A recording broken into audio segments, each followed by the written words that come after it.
جی دوستو، صدر ٹرمپ نے بھارت کو پھر ایک بار پریشان کر دیا۔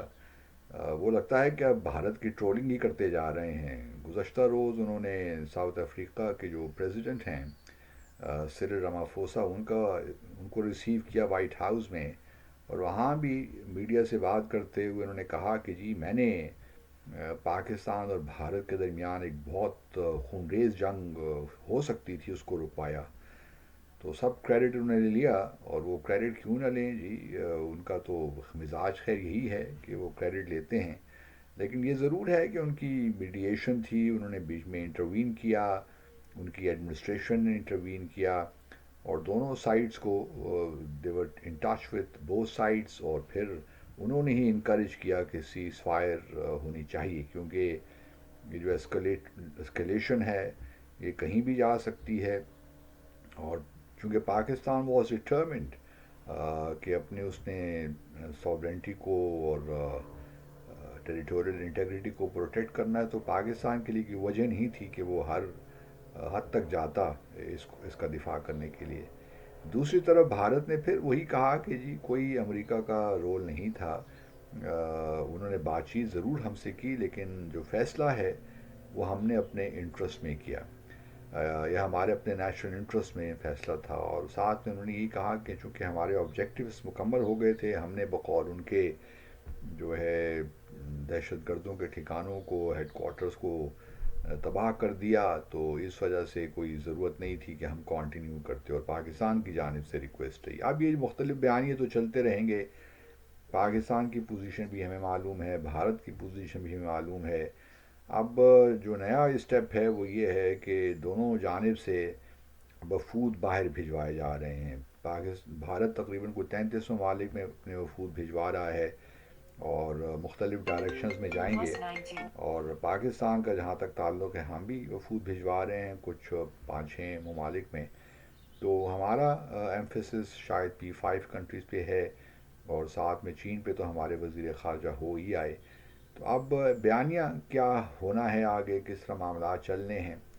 میں نے اس سے پہلے بھی یہی کہا تھا کہ بھارت سے شاید ایک ڈپلومیٹک مسٹیک ہو گئی ہے یہ مشنز، اور اس کو اب لوگ بھارت کے اندر بھی شاید انہوں نے میرا ویڈیو دیکھ لیا ہو ویلاگ،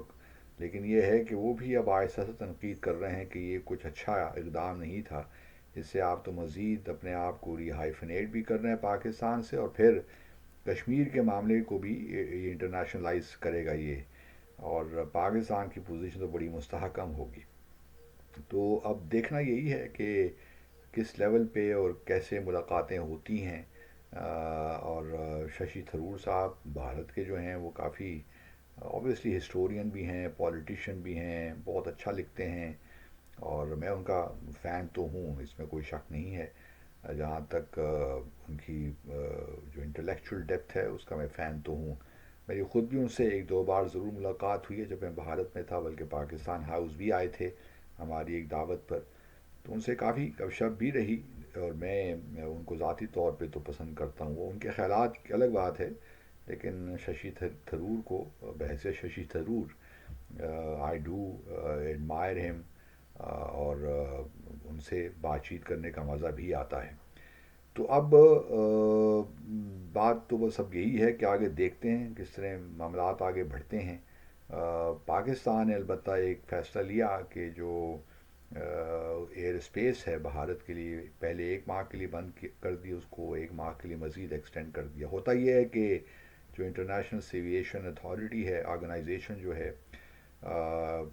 اس کا ہوتا یہی ہے، ان کے رولز کے مطابق آپ 1 سال سے زیادہ ایٹ اے ٹائم اپنی ایئر اسپیس کسی ملک کے لیے بند نہیں کر سکتے، تو پھر وہ ہر ماہ ایکسٹینڈ کرنا پڑتا ہے اس کو۔ تو بہرحال پاکستان نے صحیح فیصلہ کیا ہے، جب تک سچویشن 22 اپریل 2025 تک نہیں آتی، جب بھارت نے بھی کچھ اقدامات لیے، ہم نے بھی کچھ اقدامات لیے، جب وہ سارے ریسنڈ نہیں ہوتے، ان کو واپس نہیں لے جاتا، اس وقت تک پاکستان کو بھی قطعاً کوئی ضرورت نہیں ہے کہ وہ اپنی ایئر اسپیس بھارت کے لیے کھولے۔ تو ایک اچھا مطلب یہ ہے کہ افسوس ہوتا ہے، اس میں خوشی کی بات تو نہیں ہے کہ پاکستان اور بھارت کے تعلقات جو ہیں اسی طرح ہیں، جموں اور کشمیر کا تنازع بھی ابھی تک باقی ہے، تو ہم امید کرتے ہیں کہ سینیٹری پریویلز ان انڈیا، اور اس معاملے میں وہ آگے بڑھیں گے اور کچھ معاملات کو سیٹل کرنے کی کوشش کریں گے، رادر دین کہ یہ جو ایک وار ہسٹیریا کریٹ کیا ہوا ہے، ایک ہائپ کریٹ کی ہوا ہے اننیسسریلی، وہ بھی اب ختم ہو۔ پاکستان تو تیار ہی ہے، لیکن ہم پھر بھی چاہتے ہیں کہ بھارت کے ساتھ ہمارے پیس ہو، امن ہو، اور ہم ایک دوسرے کے ساتھ اچھے ہمسایوں کی طرح رہ سکیں۔ Thank you.